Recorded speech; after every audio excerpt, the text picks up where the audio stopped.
Since ancient times, we have been searching for extraterrestrial life in the vast expanse of the universe. With the advancement of technology, it has been found that within our own solar system, there are two captivating moons whose mysterious oceans may cradle the secrets of life. Europa, a moon of Jupiter, also covered by a thick layer of ice, harbors an ocean beneath its frozen surface, where faint worms might be nurturing extraordinary forms of life. Enceladus, a moon of Saturn, with a massive subsurface ocean beneath its icy crust, occasionally erupts with towering plumes as if revealing its deep secrets to us. Today, we will use the knowledge we've learned in class to analyze these two moons and explore which one is more likely to harbor life, and connecting it to our thinking about the origins of life on Earth. As we all know, the three important elements for the existence of life are chemicals, energy, and a stable environment. Let's delve deeper into these three aspects to explore which moon, Europa or Enceladus, is more likely to harbor life. So to begin with, Europa may have complex organic molecules that may exist, including elements such as carbon, hydrogen, oxygen, and nitrogen. These elements are the basic elements of life and can be produced by various geological and chemical processes. As for Enceladus, its plumes are crucial as we explore the possibility of life on this moon. Jets of water vapor, ice particles, and organic compounds emanating from its south polar region. The ESA reported that the plumes are swimming out far more than these items. It also contains various chemicals. In addition, silica grains have also been detected.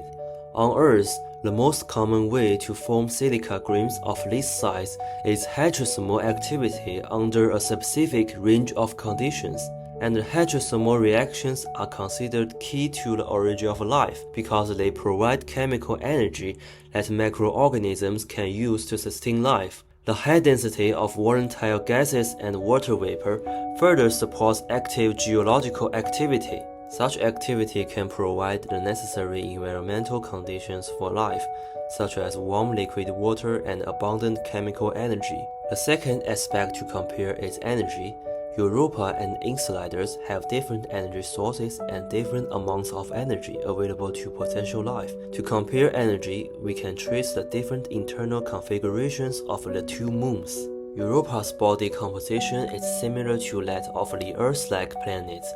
It's mainly composed of silica rocks, whereas Enceladus is thought to possess radioactive material inside. The different structures result in different sources of energy for the two. Europa receives a gravitational pull from Jupiter.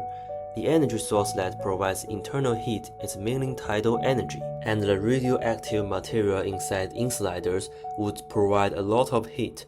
By the way, the ESA reported that the so-called tiger stripes are the source of the geysers and are warm along almost their entire length, and the presence of molecular hydrogen points to hydrothermal reactions, which also provide huge energy to this moon. What's more, the continuous outflow of plumes also proves that its interior is extremely active. All in all, Enceladus' interior may have a richer source of energy than Europa's, and it's more likely that its underwater worlds will reach the temperatures needed for life. The last aspect to consider is the stability of the environment. Europa's surface is known to be exposed to intense radiation from Jupiter's magnetosphere. However, the thick ice crust of Europa acts as a protective barrier, shielding the subsurface ocean from the harsh radiation.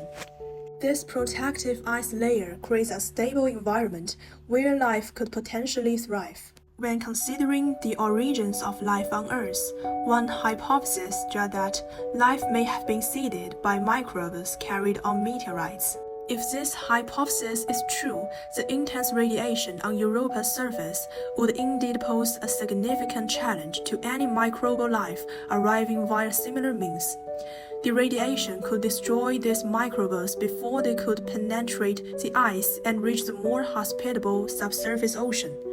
In addition, based on data from Cassini, it is highly likely that hydrothermal vents exist on Enceladus seafloor.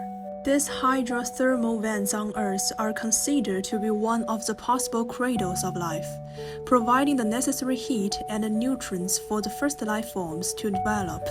The existence of similar hydrothermal vents on Enceladus implies that this environment could also be potential sites for the origin of extraterrestrial life. So in a word, Europa and Enceladus shows potential for life, but Enceladus might have a slight edge. Europa has an extensive subsurface ocean heated by Jupiter's tidal forces, with essential elements like carbon. Its thick ice layer provides some protection against intense surface radiation. Enceladus, however, has plumes indicating active hydrothermal process similar to Earth's deep-sea vents, known to support life. This direct evidence of hydrothermal activity and prebiotic chemistry suggests Enceladus might be more likely to harbor life. Finding life on Europa or Enceladus could prove we are not alone in the universe and might help us solve the mystery of humanity's origins. Our exploration of the universe reflects human curiosity and perseverance. That's all for today. See you next time.